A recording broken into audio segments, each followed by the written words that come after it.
GDS team. इस वक्त विधानसभा गैसड़ी 292 मैं यहाँ पर जो है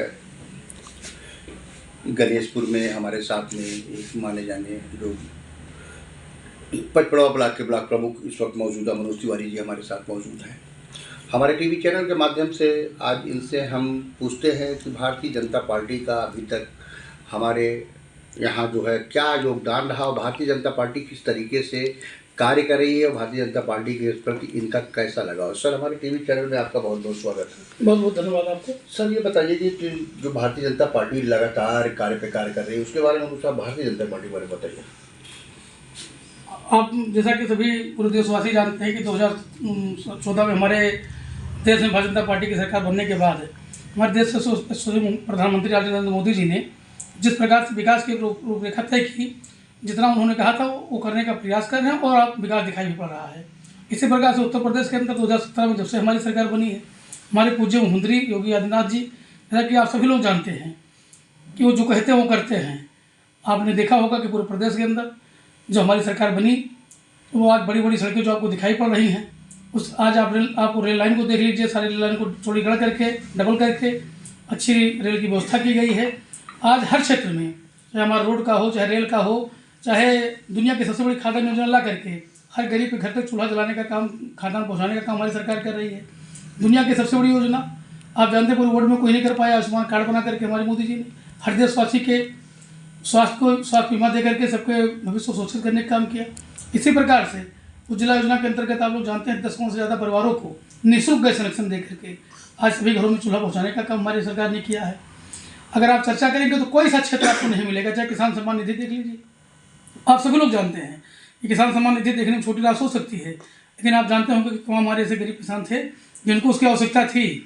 और आज हमारे प्रधानमंत्री जी, चूँकि एक मध्यम वर्गीय परिवार से वो भी आते हैं, उन्होंने देखा था कि किसानी में कितना दिक्कत आती है, इसलिए किसान सम्मान निधि देकर के किसानों का सम्मान बढ़ाने का काम भी हमारी सरकार ने की है।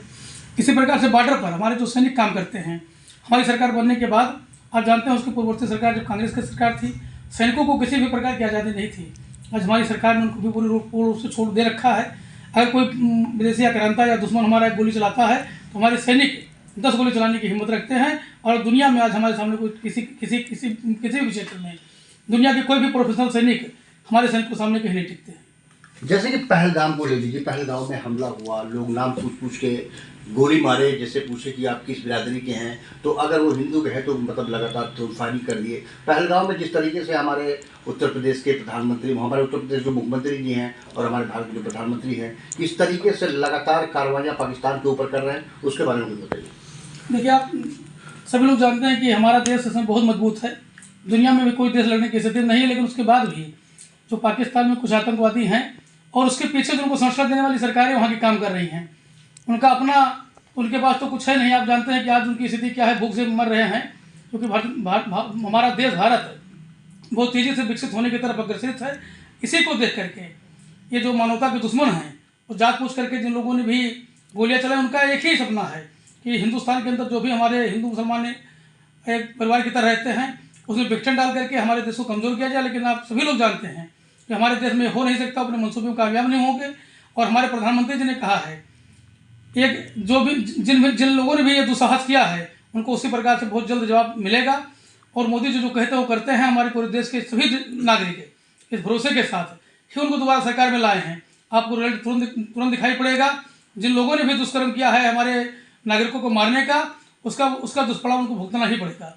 2027 में जो है चुनाव आने वाला है, अखिलेश जी का पलटवार सीधा सीधा आ रहा है कि जितना भी ये पहलगाम में मामला हुआ, जितने भी कांड हुए हैं, सब ये भाजपा करवा रही है, भाजपा के नेता लोगों के जरिए हो रहा है। इसके बारे में आप क्या कह रहे हैं? जैसा कि आप सभी लोग जानते हैं कि आज समाजवादी पार्टी के पास अपना कोई ना एजेंडा है, ना कोई विचारधारा है।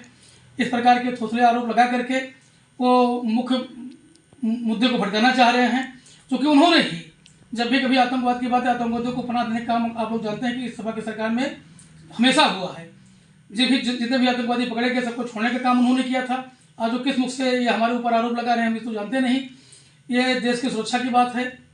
मैं अखिलेश जी चूँकि पढ़े लिखे व्यक्ति हैं, बहुत सम्मानित नेता हैं, उनको इस प्रकार की बात उनसे शोभा नहीं देती। क्योंकि जब राष्ट्र रहेगा, हमारा राष्ट्र मजबूत रहेगा, तभी अखिलेश जी भी रहेंगे। वो भी इस राष्ट्र के नागरिक हैं, हमसे वो अलग हो ही नहीं सकते। अगर कोई देश हमारे देश पर आक्रमण करेगा तो हमारी सरकार, मैंने पहले भी कहा कि उसी प्रकार जवाब देगी। और अखिलेश जी को मैं इतना ही कहना चाहूँगा कि ईश्वर उनको सद्बुद्धि दें, कम से कम इस मौके पर वो राजनीति न करें।